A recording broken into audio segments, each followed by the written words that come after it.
The text message that you just referenced, other than Mr. Bettany, who else saw that text message at the time that it was sent? No one. Of course not. Based on your own observations, how would you describe Mr. Bettany's relationship with Ms. Heard while you and Ms. Heard were together? Abominable. Why was that?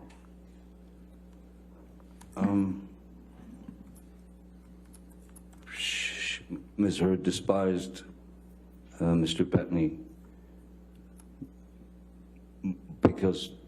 mainly because we had become such close friends, and for her he was a threat, and would take me away from her with regard to if Paul Bettany was getting the attention from me. That was a showstopper. It would cause all kinds of unpleasantries, to the point of where when we were on the island with Mr. Bettany, his wife, and his 4 children,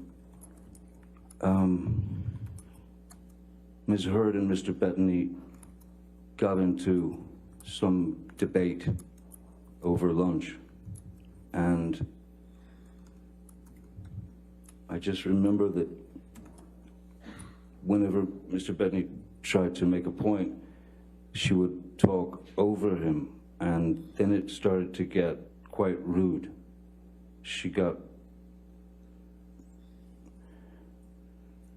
mean, and she got loud, and then I believe it was his 18-year-old boy who was getting ready to go to he's a very bright, brilliant kid. He entered the conversation because this was something to do with what he'd studied in school, and he knew quite a lot about it, and he voiced his opinion. And Ms. Heard demeaned that young man to the point of where he burst into tears and walked away. And it was at that point that I had spoken to Ms. Heard and said, that's just unacceptable. That behavior is unacceptable. You have no right to demean that boy.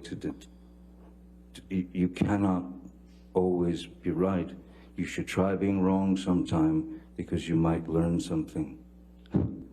And then I asked her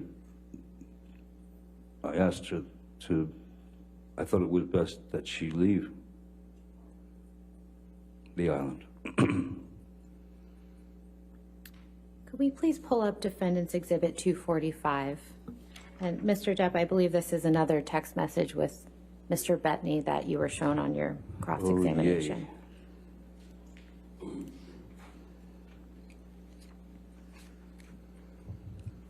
And directing your attention to the text message at the top of the page from May 30th, 2014, do you recognize this text message you sent to Paul Bettany? Yes, I do. And could you please describe to the jury what you are conveying to Mr. Bettany in this message? This again is, I suppose, an example of the way that I write and express myself. That is to say, you stretch your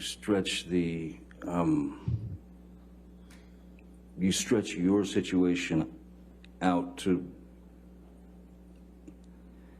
give him the understanding that you're drowning, essentially.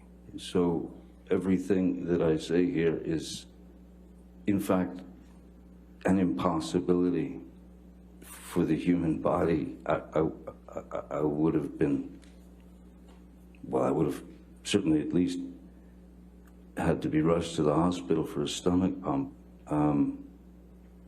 There's a line here that, if you don't mind, I say that when I say I'm done, I am admittedly too fucked in the head to spray my rage at the one I love, for little reason as well. I'm too old to be that guy, but pills are fine. The pills that were referenced were the pills that I that I was coming off of, and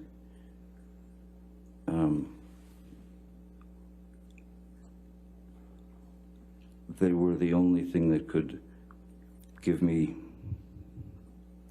some semblance of the same numbing effect that I searched for as a child with my mother. And saying that I was too messed up in the head was,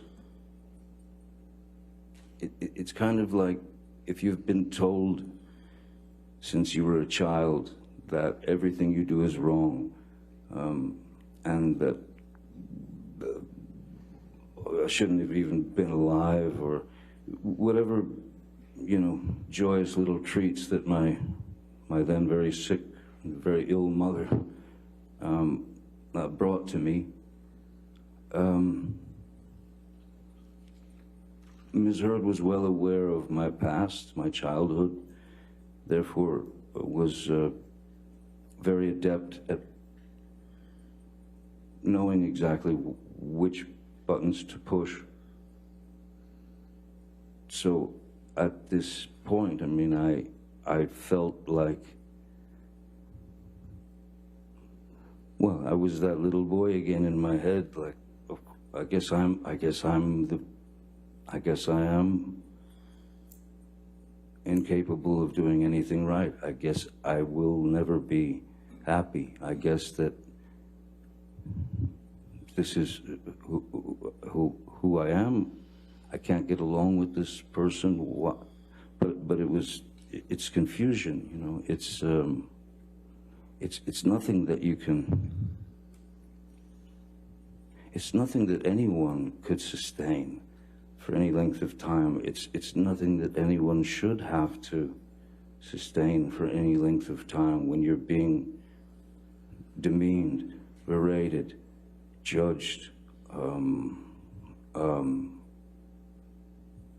and treated like a lesser animal. I'm treated as if I'm only surrounded by yes men, and that I'm a bad father, and that these things were endless. They were endless, and there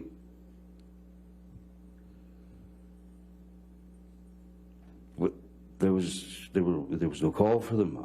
It's hard to understand why someone that is supposed to love you could be that cruel.